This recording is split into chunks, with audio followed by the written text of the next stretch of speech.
আসসালামু আলাইকুম। কেমন আছেন সবাই? আশা করি অনেক ভালো আছেন, আর আমিও অনেক ভালো আছি। আর আমি এখন দাঁড়িয়ে আছি সিলেট রেলওয়ে স্টেশনে। আর আজকে আমি যাব এই সিলেট রেলওয়ে স্টেশন থেকে ঢাকা পর্যন্ত। আর আমার যাত্রার সঙ্গে আজকে উপবন এক্সপ্রেস, যেটি এই সিলেট রেলওয়ে স্টেশন থেকে ছেড়ে যাবে রাত 11:30টায়। এখন বাজে 6:51, মানে এখনও 4.5 ঘন্টার উপরে বাকি। তো যা হোক, ট্রেন তো প্ল্যাটফর্মে একটিও নেই সিলেট প্ল্যাটফর্মে। এই যে দেখুন, সিলেটের যতগুলা প্ল্যাটফর্ম আছে একটিও ট্রেন এখানে নেই। তো যা হোক, এই উপবন এক্সপ্রেস ট্রেনের কোড নাম্বার 739 এবং 740, যেটি এই সিলেট রেলওয়ে স্টেশন থেকে ছেড়ে যাবে রাত 11:30টার সময় এবং ঢাকাতে যে এসে পৌঁছাবে ভোর 5:45। ওভারঅল তার সময় লাগবে 6 ঘন্টা 15 মিনিট। এবং এই যাত্রাপথে সে যাত্রা বিরতি দিবে 9 জায়গায়। আমরা চেষ্টা করব যতটুকু সম্ভব রাতের বেলায় যাত্রা বিরতিগুলো আপনাদের সঙ্গে শেয়ার করা। এবং এই যাত্রাপথে সে কভার করবে 297 কিলোমিটার। এবং এই যাত্রাপথে তার এভারেজ স্পিড থাকবে 54 কিলোমিটার। আর সর্বোচ্চ স্পিড খুব সম্ভবত 2900 লোকও থাকবে। এখনো তো ট্রেন দেয়নি বা লোকও তো দেয়নি। আশা করা যায় তার 80-র কাছাকাছি স্পিড থাকবে বা আমরা পাবো আর কি। আরেকটি বিষয়, এই উপবন এক্সপ্রেস প্রথম চালু হয় মে 4 তারিখে 1988 সালে, এখান থেকে প্রায় 37 বছর আগে। আর এই সিলেট রেলওয়ে স্টেশনটি প্রথম উদ্বোধন করা হয় 1912 বা 1915 সাল, এর মধ্যেই কোনো একটা বছর এটি উদ্বোধন করা হয়। আবার অনেকেই মনে করেন যে 1912 সালে এই সিলেট রেলওয়ে স্টেশনের কাজ শুরু হয় এবং 1915 সালে যে এই সিলেট রেলওয়ে স্টেশনের কাজ শেষ হয় এবং ওই সময়ই এটি উদ্বোধন করা হয়। আর এই উপবন এক্সপ্রেস ট্রেনের বন্ধের দিন কিন্তু সোমবার। তবে ঢাকা থেকেও একটি উপবন এক্সপ্রেস ছেড়ে আসবে এই সিলেটের উদ্দেশ্যে, ওটির বন্ধ কিন্তু বুধবারে, যেটি ঢাকা থেকে ছেড়ে আসবে রাত 10টার সময় এবং সিলেটে এসে পৌঁছাবে ভোর 5টার সময়। ওভারঅল তার সময় লাগবে 7 ঘন্টা। যা হোক, এখন তো প্রচুর সময় আছে। তো আমরা এখন রেলওয়ে স্টেশনের বাইরে যাব আর রাতের খাওয়া দাওয়া করব। ট্রেন তো মনে হয় 10 বা 15 মিনিটের আগে প্ল্যাটফর্মে দিবে না, তো আমরা দেখতেও পারবো না। তো এখন চলুন আমরা রাতের খাওয়া দাওয়া করে আসি। পাশেই পানশি, এখান থেকে এই 1/2 কিলোমিটারের মতো। তো এই পাশেই নদীর এই সাইডে আর কি, রেল স্টেশনের এই সাইডটাই আর কি। তো ওখানে যাব, ওখানে খাওয়া দাওয়া করব। চলুন কি খাওয়া দাওয়া করি সেটি একটু আপনাদেরকেও দেখাই, চলুন। আর পানশির খাবার নিয়ে তো কোনো কথা হবে না, একবারে একের জিনিস।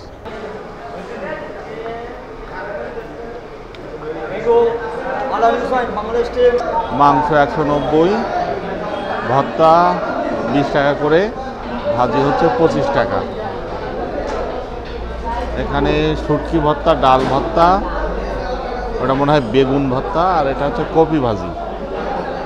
এই হচ্ছে খাবারের অবস্থা। এই ভাত, প্রথমে বেগুন ভর্তাটা খাই। বেগুন ভর্তা সাথে লেবু, আর লেবুটা দিচ্ছে ভালোই। খুবই চমৎকার। আর নেব ডাল ভর্তা। ডাল ভর্তাটা আমার খুবই প্রিয়, মিষ্টি মিষ্টি, কিন্তু এর থেকে বেগুনটা বেটার। আচ্ছা, আর মাংসটা খেয়ে রিভিউ দিই। মাংস গরম আছে অল্প, ভালো, খুবই ভালো। মাংস গলছেও ভালো। তো খাওয়া দাওয়া শেষ করি, তারপরে কথা বলি যে কত টাকা বিল আসলো। এবার চা, ওনাদের চাটা কিন্তু স্পেশাল চা, দুধ চা, কিন্তু মনে হবে রং চার মতো।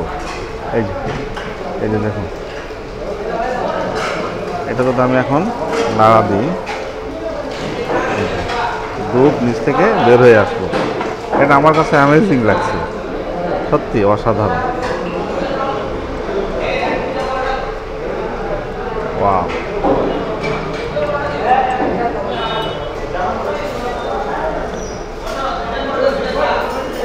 অস্থির। এ পর্যন্ত যতগুলো জিনিস খেলাম তার মধ্যে চাটাই সব থেকে ভালো। যাক, পানশিতে বিল আসলো 293 টাকা। আর একটা চা নিলাম, চা এতটাই ভালো লাগছে। এই যে চাটা দেখতে এরকম, এটা যদি ওয়ান টাইমে নেন তাহলে এরকম লাগে দেখতে। এই যে উপরে চা আর নিচে এই যে দুধ, তো এই চামিচ দিয়ে দিছে, এটা গুললেই না ওই যে চার মতো হয়ে যাবে আর কি।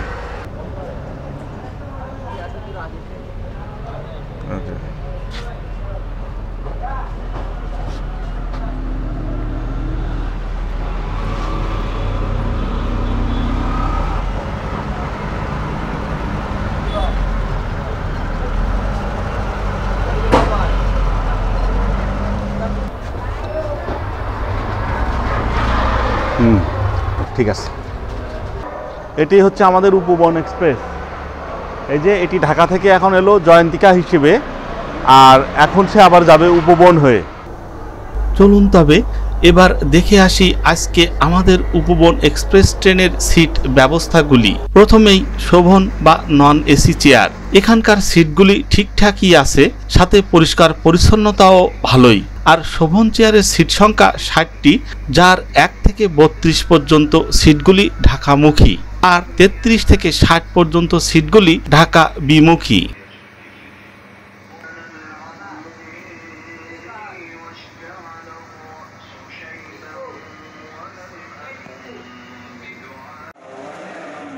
এবার স্নিগ্ধা বা এসি চেয়ার, এগুলিও বেশ পরিষ্কার পরিচ্ছন্ন ও সুন্দর। আর এখানে মোট সিট সংখ্যা 55টি, যার 1 থেকে 27 পর্যন্ত সিটগুলি ঢাকামুখী, বাকি 28 থেকে 55 পর্যন্ত সিটগুলি ঢাকা বিমুখী। সবশেষে এসি স্লিপার বা এসি কেবিন। কেবিনগুলি বেশ গোছালো ও সুন্দর, সাথে পরিষ্কার পরিচ্ছন্নও বটে, বেশ ব্যবহারযোগ্য।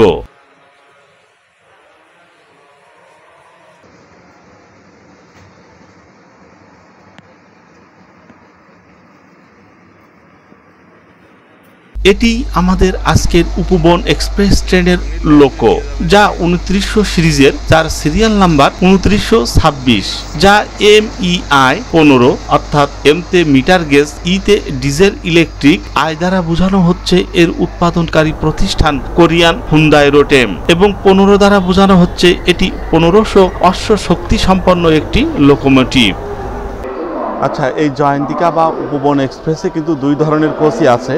এটা হচ্ছে ইন্দোনেশিয়ান আর এটা হচ্ছে চাইনিজ। এই যে, তবে চাইনিজের সংখ্যা আমি একটাই দেখলাম, আমি আর দেখলাম না এর ভিতরে, একটাই, আর সবগুলো ইন্দোনেশিয়ান। তো বলা যায় সফরটা মনে হয় ভালোই হবে আর কি, কমফোর্টেবল হবে। এখন আমার যে সিট কোথায় পড়ছে বুঝতেছি না। এটা হলো খ, এটা মেবি গ, আমার গতে হওয়ার কথা সিট। 11:31। কই যাবা? অটোটা ভিতরে যাও, ওদিকে যাও, ভিতরে যাও, ভিতরে যাও।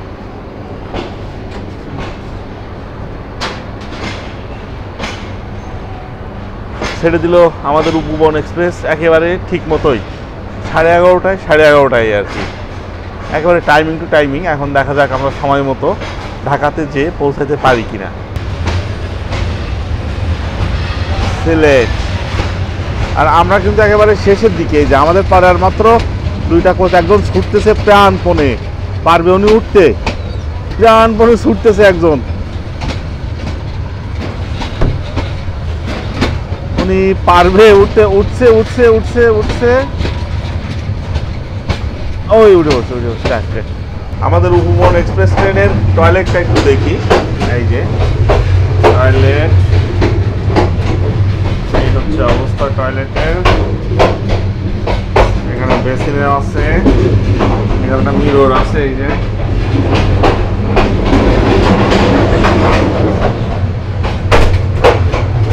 মোটামুটি ভালো, ব্যবহার উপযোগী আর কি টয়লেট।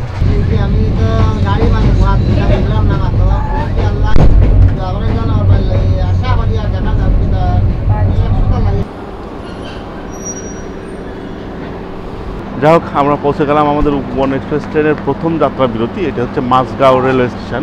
এখানে আমাদের আসার কথা ছিল 12:09, আর এখন বাজে 12:10, একেবারে সঠিক সময়ে আর কি।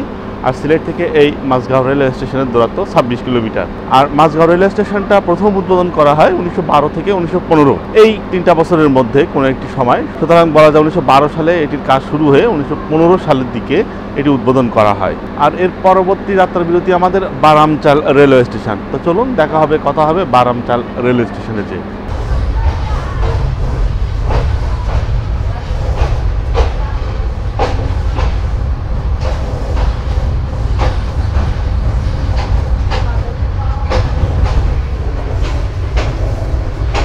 পৌঁছে গেলাম আমরা কোলাউড়া জংশনে। আর এখানে আমাদের আসার কথা ছিল 12:43, আর এখন বাজে 12:52, অর্থাৎ 9 মিনিট লেট। আর সিলেট থেকে এই কুলাউড়া জংশনের দূরত্ব 48 কিলোমিটার। আর কুলাউড়া জংশনটি প্রথম উদ্বোধন করা হয় 1910 সালে। তো চলুন আমরা মাত্র 9 মিনিট লেট নিয়ে ঢাকার দিকে যেতে থাকি। আর এই কুলাউড়া জংশনের পরবর্তী যাত্রা বিরতি আমাদের শামশেরনগর রেলওয়ে স্টেশন। তো চলুন আমরা শামশেরনগর রেলওয়ে স্টেশনে যেয়ে কথা বলবো। ছেড়ে দিল এই কুলাউড়া জংশন থেকে।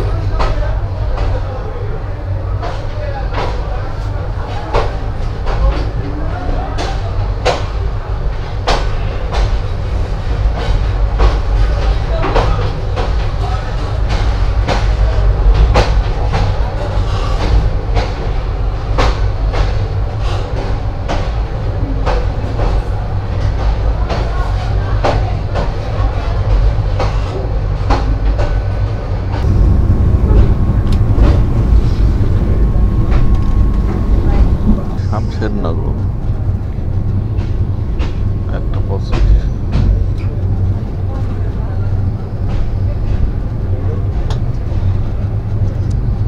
তীব্র শীতের কারণে আর বের হওয়া হলো না এখানে।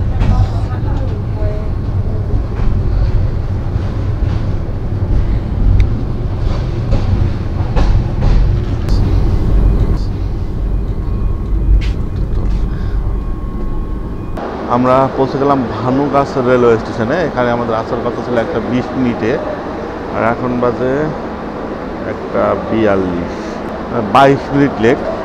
আর সিলেট থেকে ভানুগাছ রেলওয়ে স্টেশনের দূরত্ব 77 কিলোমিটার। ভানুগাছ রেলওয়ে স্টেশনটি প্রথম উদ্বোধন করা হয় 1896 সালে। তা চলুন আমরা প্রায় 22 মিনিট লেট নিয়ে ঢাকার দিকে যেতে থাকি। চলুন। আর এই রাতের বেলায় ভানুগাছ রেলওয়ে স্টেশনের অবস্থা এরকম, সিগন্যাল হয়ে গেছে।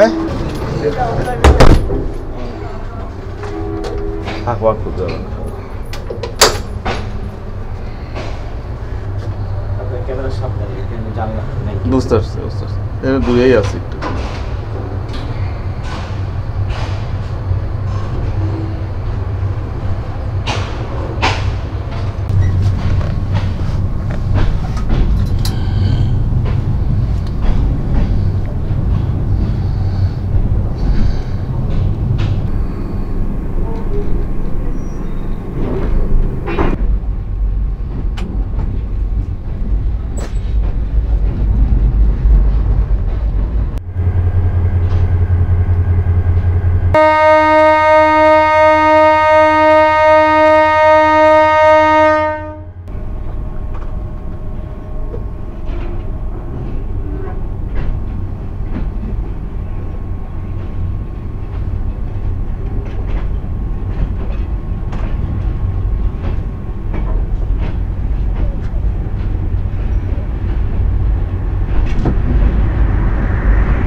দীর্ঘ একটা ঘুমের মধ্যে ছিলাম।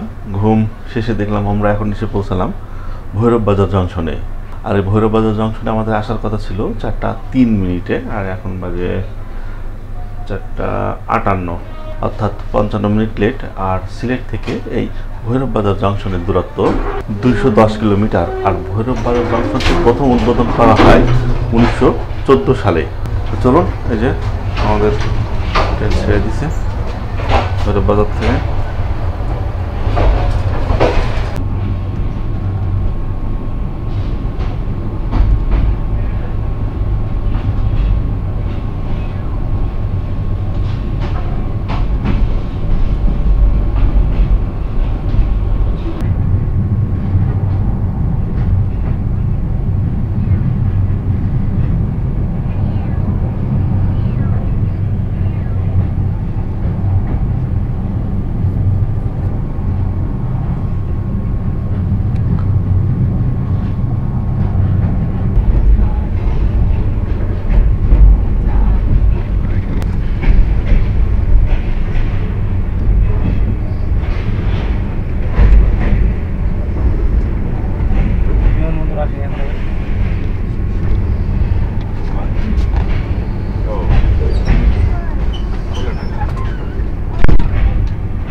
যাই হোক, অবশেষে আমরা 1 ঘন্টা লেট নিয়ে 297 কিলোমিটার পথ পাড়ি দিয়ে সিলেট থেকে এসে পৌঁছালাম এই ঢাকাতে উপবন এক্সপ্রেসের মাধ্যমে।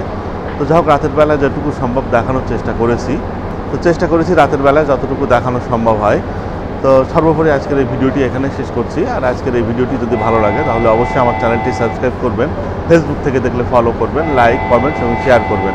তো আপনারা ভালো থাকুন, সুস্থ থাকুন এবং পরবর্তী ভিডিওর অপেক্ষায় থাকুন। আল্লাহ হাফেজ। আপনারা দেখছেন সাদাত ট্রিপ, আর এই হচ্ছে আমাদের উপবন এক্সপ্রেস।